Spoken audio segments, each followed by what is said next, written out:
We got another lore video here, probably a shorter one, but I wanted to talk about this guy for Kuei Grandmaster. Also known as an hero, but don't get them confused. Like, because the Nero is technically a separate character, I'll get into that. But yeah, the point of the video is to talk about this guy and why he's so important, and I'd argue he's probably like of the characters who've been in games as non-playable characters, I feel like he's the one that should be brought up in a playable sense before anyone else, really. I mean, not really now because MK12 is obviously kind of fucked with the Lingque lore, so I guess they don't have to anymore. But I mean, we're talking about the original Lingque lore, which is much more interesting, let's be honest. And his importance in that and how I feel he was kind of ignored, at least in the later games. But I feel like in general he should have a higher purpose in a story because he's so important to so many characters and just the overall history of Lingque. So it's kind of criminal that he doesn't have an official name. You know, we can give him as an hero, and I'll cover who he is now in hero. So this is the Grandmaster in Defenders of the Realm, which, I mean, it's set in the times where Lingque Grandmaster we know from the games would be in charge, but this guy is very clearly different in design, in his abilities. He's a fighter and he can shapeshift into stuff. Seemingly, he might have been like doing that to be a Shang Tsung replacement, that's what show. Because they do that for a lot of characters, although mainly like other species, like you'll have Komodo instead of reptile in the show. And this one's obviously a very different case of Shang Tsung, but of course he shapeshifts and he has some weird lines like saying your soul will belong to me and finish him. So there was some clear Shang Tsung inspiration there, but he does stand out as a character. The only issue is you can't really use him. He's not really a character you can pull from this show because you have this Grandmaster.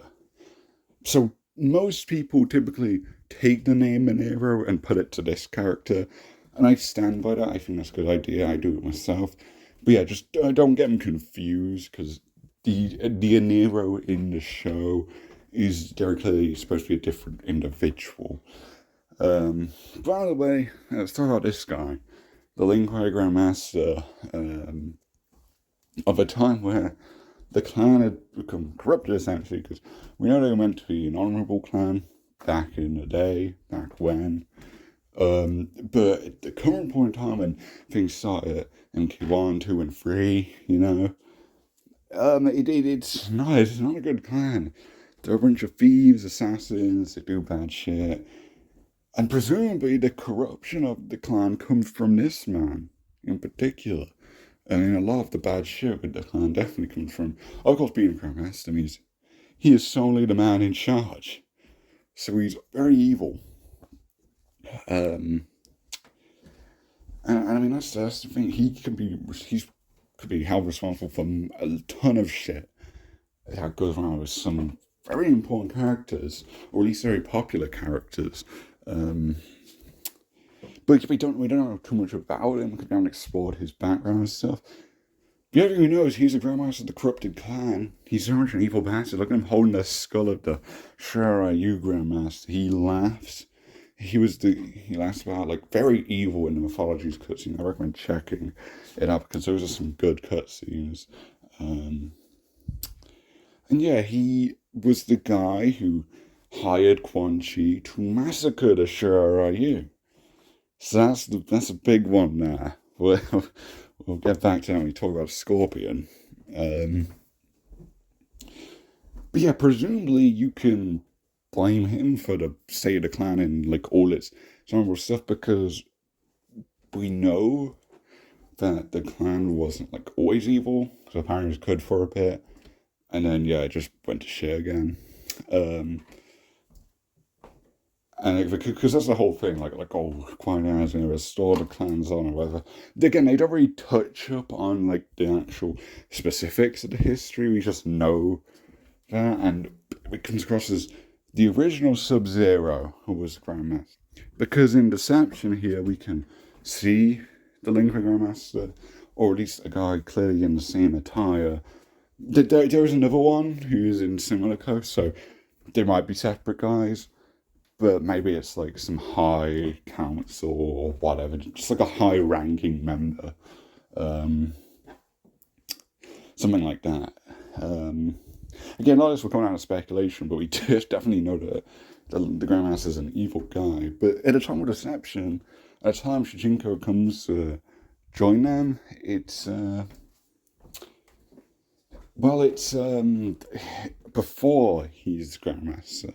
They outright state that the Grandmaster is Sub-Zero, and for continuity's sake, this has to be the grandfather Sub-Zero, or the father. Like it's just an elder Sub-Zero, right? MK11 is the only time like it randomly pulls out that's the grandfather who's Sub-Zero first.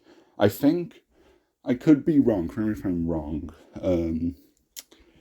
But yeah, basically it was Sub-Zero. So for going off of MK11 $2, we can just say, oh, it's the grandfather. And yeah, he's the Grandmaster. He was Sub-Zero. And Oniro must be in the clan this time, because how else do the Liang brothers get the title of Sub-Zero? How do they learn of that? Right? So you had to have someone teaching them that, and presumably it's Oniro. Presumably, this guy would have raised them, right?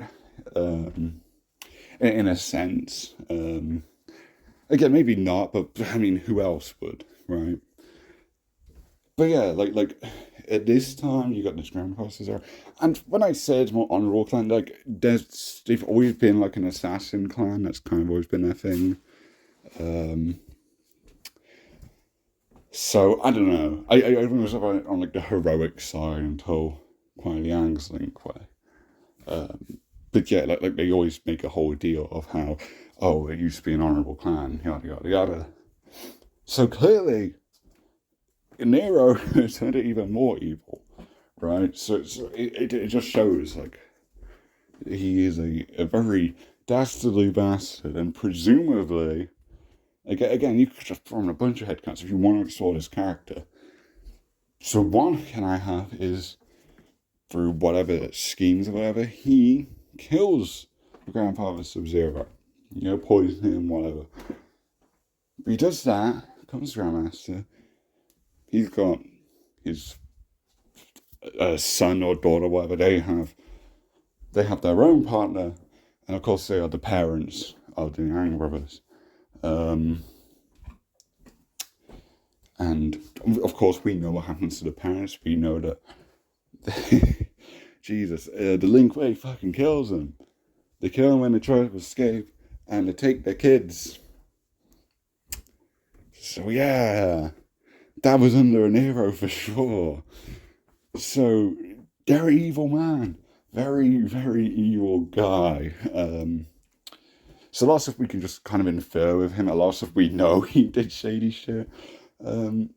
So he's a very interesting case because we have a lot of stuff we know about him, so it just gives cause to expand on him. But I mean, MK9 does this too. I mean, you see him in Battlegrounds, which surprisingly has him talk and surprisingly shows off that, yeah, he's in charge of shit. Because modern MK kind of puts the blame on Sector and a lot of stuff, and we'll need to talk about that later on. But yeah, he comes across as like old man now, so he's been around for a while, right? And again, I feel like that's why he's not playable, because he's not meant to be a fighter. He's soon retired, right? But it's at the point where I feel like he should have been playable, because that would have given you the opportunity to expand him, because clearly there's no interest in expanding on an NPC, of course. But I think he is so important to Lin Kuei and Sure Are You that he does need to be expanded on more. But I mean, yeah, going to present times, the Cyber Initiative would have been Oniro's idea. He's the Grandmaster. He was going to prove it before I came up with the idea, right? Again, a lot of the blame for Cyber Initiative falls on Sector, and it's kind of dumb because he's not the Grandmaster.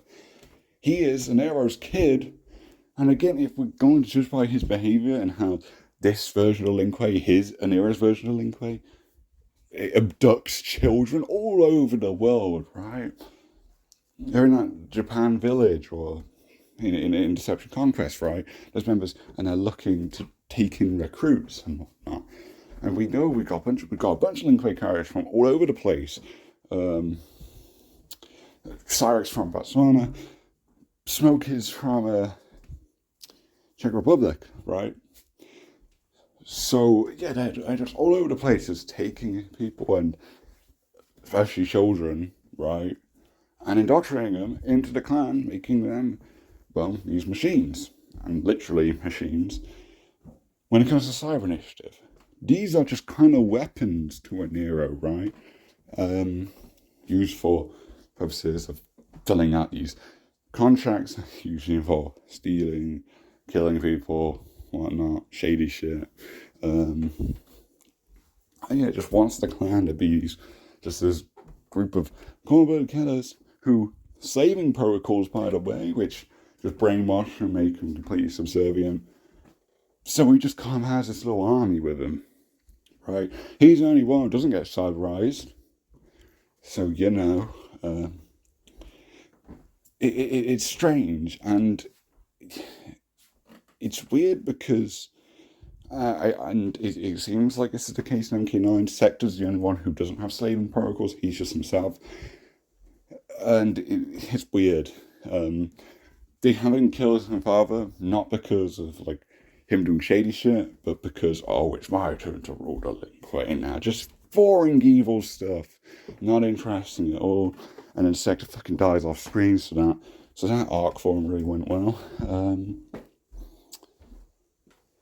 But yeah, basically the Cyber Initiative, you put the blame on this guy, not Sector, because it doesn't make sense for it to be Sector, right? Sector was a guy in approval of the clan, a guy who willingly wanted to get cyberized in MK9. It continues this by having him, you know, have debates with his friend Cyrax about, hey, like, cyberization is pretty cool.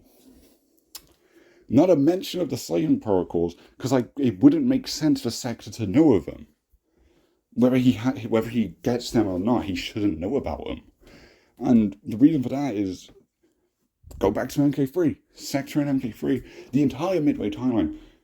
It's his programming. He is not himself. He is not himself for a single point in the Midway timeline. So you cannot base what the guy was like, other than he was willing to become a cyborg. That's literally it, and that's the whole MK9 take that comes from that. So Sector's kind of like a blank slate in that sense. Where, yeah, you have this guy who, you know, saving protocols were put on him as well. And his program just deteriorated the more he fought these battles in Outworld and whatnot. So much so that after MK4, MK Gold, whatever, he kills the Grandmaster because his program is corrupted and tries to take the clan for himself and he's kicked out. So then he goes to Japan somehow. I guess, I mean, he can't fly, so he flies off elsewhere in Asia and starts to goon him, just cyberizing people. Because he is just this deteriorated programming AI who now just wants everything of the AI. It is kind of nuts, right? So we can't base off Sector. We can't really blame him for any of this because of that. If you do, then you're just being unfaithful to the law. And, you know, I can deal with retcons and little character changes here and there. But only when there's a good damn reason for it. And there's no reason to put the blame on this guy when there's the Grandmaster, his father. You should just explore that connection, that father-son connection. And again, I'd assume he's an abusive piece of shit. Oniro would be. I can't see him being nice to his son.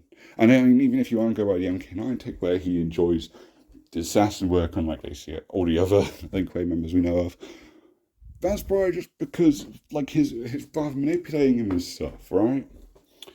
So I can't see a scenario where Sector is just this basic ass villain and have it work, because it clearly hasn't. It worked in the Midway games, but again, that wasn't Sector the person. That was like the machine, and that works if you really want to go that route. It's like Sector lacked a personality in that sense. But yeah, it wasn't a guy. And if we're going off MK9, trying to expand on the human side of Sector, then what they did with him won't work. It just doesn't. And then MKX kind of tries to put the blame of the Shiryu massacre on Sector because he's talking to Quan Chi about it. And then MK11 tries to imply that Sector's the one who corrupted the clan, just ignoring the Lin Kuei Grandmaster, his father. It makes no sense. You cannot just blame this character because, well, he's the closest thing to it. They are separate characters and you have to treat them as such. Like, it's just lazy writing. I don't care if, like, the Grandmaster's an NPC or not. You just shouldn't just pass off traits of that character onto the guy who wasn't even the Grandmaster for most of the time. It makes no sense. So, with that tangent out the way, let's follow this guy's connection to Oniro, like properly, because I mentioned my assumption is that Oniro, like basically anyone else, he'd manipulate his own son. We don't know where the mother's probably left, let's be honest. Maybe died or whatever. I don't know. Again, there's so much to expand here, and there's so much intrigue. Because they bothered to establish details like Sector being the Grandmaster's son, right? This isn't just like some random guy. It is the fucking Grandmaster who's responsible for a whole bunch of shit. So I feel like it's forwarding their connection. Again, presumably it's an abusive one, a manipulative one, whatever. And again, I write fanfiction Mortal Kombat Reborn. In the MK3 section, it's a retelling for context. In my MK3 section, he's freed from the same protocols, right? And I did that early because the same protocols, that's the one problem with the cyborgs, is the same protocols does mean that they spend most of their time just not as characters, right? It worked for Sector in the Midway games, but I mean, he's clearly expanded since then. Smoke was just a non-character. Cyrex was a good character in Day Alliance. And MK4, of course, he's freed from the same protocols. And whenever he's freed from them in the new games, he just immediately kills himself, so you don't get to see Cyrex the person. It's just a massive shame. But yes, Sector not Cyrex, Sector in my fanfic, when he's freed from the playing protocols, he immediately travels back to the Lin Kuei temple and he immediately confronts his father, not because of fucking, oh, hi, it's my turn to become the evil Grandmaster, because that's stupid. That is so stupid and goofy, and not even in a fun way. He does it because he's sick of his dad's shit. And like the same protocol's last straw. Because he's approved the initiative stuff. And presumably like it's trying to show him like blueprints and whatnot for it all, and he's like, yeah, this is all very cool. But the one thing he hid from him was the slaving protocols. Because why would he be in approval of that? Why? It wouldn't make sense. Because he's not the one controlling them, so it's not like some power hungry, oh yes, I can use, you know, it's like, no, it means your friends are going to use whatever, and in the Midway timeline, which I kept, that includes himself, because Oniro doesn't care that he's his son. He's just a toy at the end of the day. He is a member of the Lin Kuei clan, and he's going to get the same treatment as anyone else. So, yeah, he just kills him, rips his heart out like a pulse blade. That's another thing. Where's Sector's pulse blades? Where are they? Where are they, Neverrealm? Where the fuck are his pulse blades? Oh, I'm very annoyed by how Sector's been treated. I really am. But yeah, that's what I do. And that's way more emotional that way. And there's way more going on. I make Sector more complex. As well as Oniro. Because you have established a connection with the two, where Oniro's just a manipulative piece of shit. So now you've kind of got that feud between the two. And I mean, for Oniro to keep him alive for later purposes, you make him tribal, right? You have like some loyalists or characters under the same protocols still. You have to take him away and build a cyborg body for like his brain or whatever, put it in. And you could just make that a separate cyborg, or you make that triborg, you know? But regardless, you could then make him the leader of the Takunin, or Sector either save the Lin Kuei, or you have him go off for a bit and then return, is what I did. Because if you're having Sector be a person, the Takunin clan doesn't really make sense for him anymore. Because it's not like, Tribal basically takes his Midway personality, if you think about it. I mean, a lot of people like had the theory that, oh, try rogue sector, and that's because, yeah, a very old sector would just be like this. You just come across as like a regular robot, and it's like, oh yes, yes, assimilation, yada yada yada, right? So an era would really fit that. Um,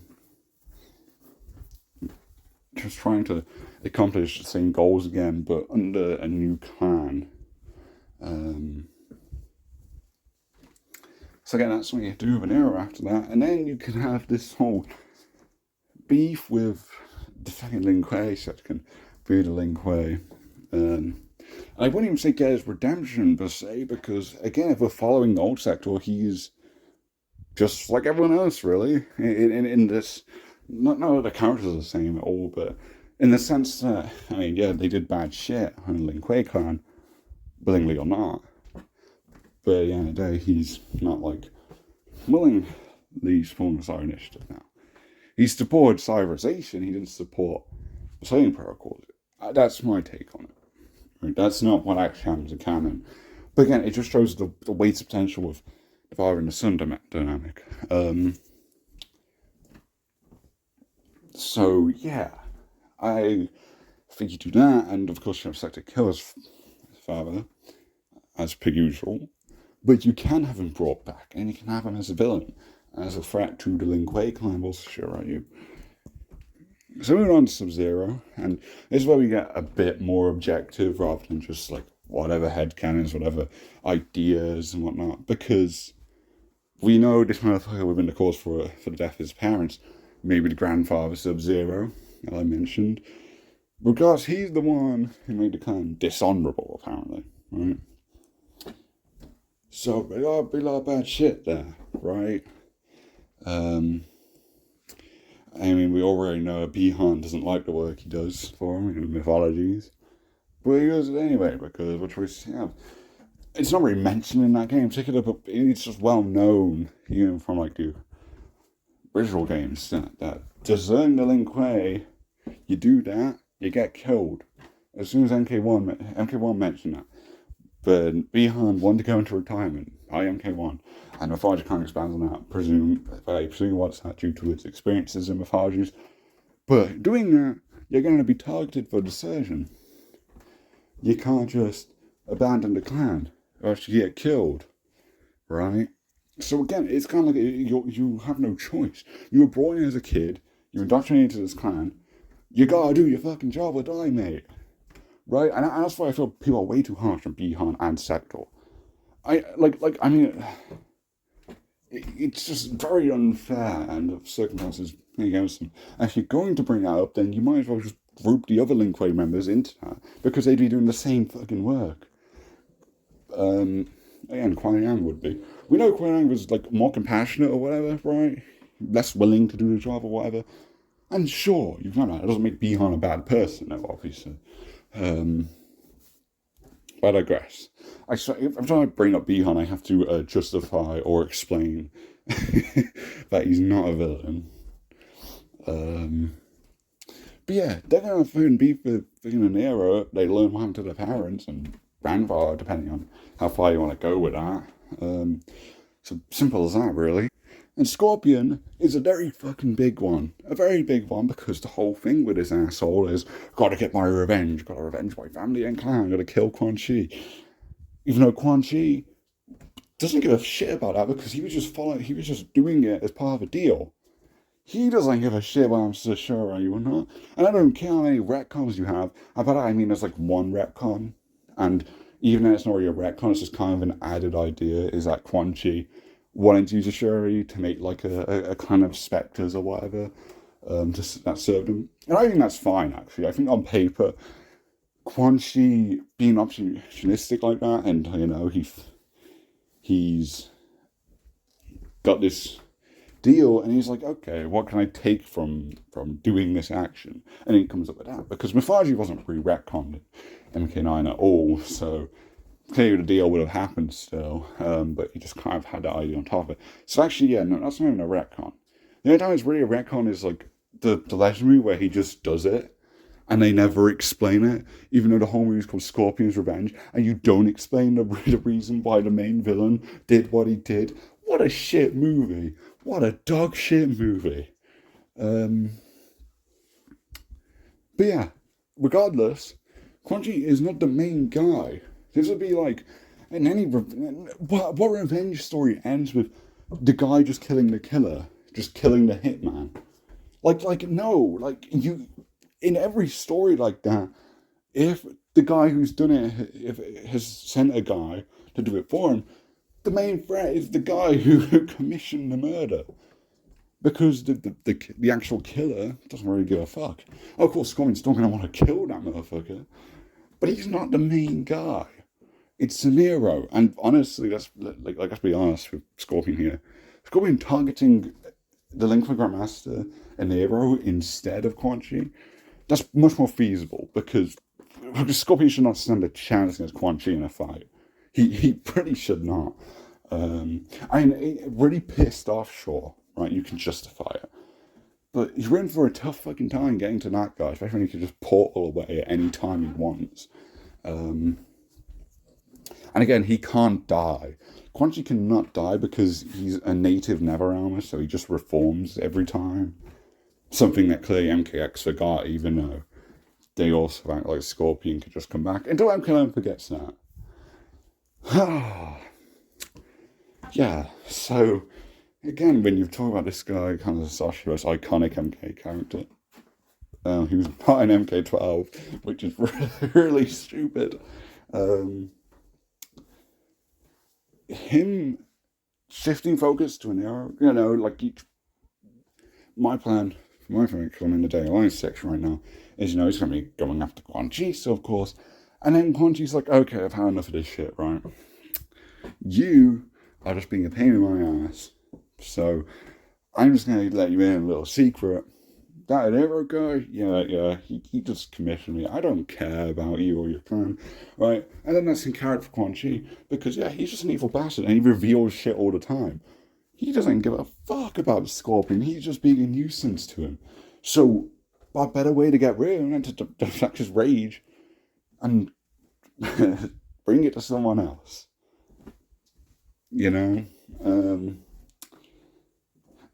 So I really think there's a ton of potential in Link Grandmaster, and potential that's never going to be tapped into.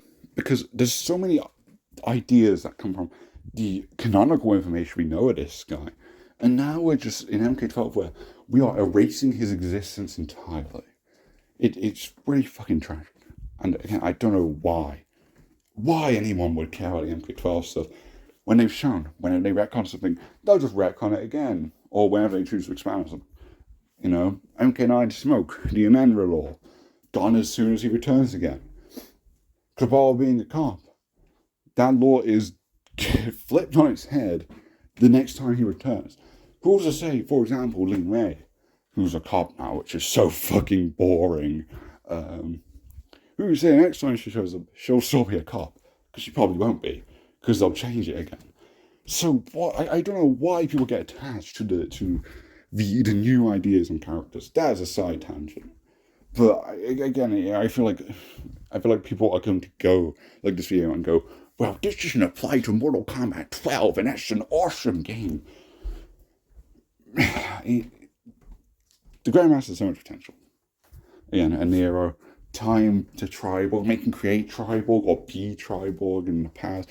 There was so much with this guy. There was just so much he can do, or you don't have to. And you can just have him get killed by Sector, and you can have that be the end of it. But you can't just ignore the guy's impact on so many characters' lives. And you can't try and deflect that to Sector, because Sector's not the one responsible for it. It's as simple as that. This video went on way too long for what I planned. But yeah, I hope you enjoyed this kind of rant. And I hope you learn about Oniro in this fucking tangent video. And on Link and Grandmaster, they're separate, but we just call them Oniro because it's easier. But yeah, that's all from me, and I'll see you in the next video. Bye.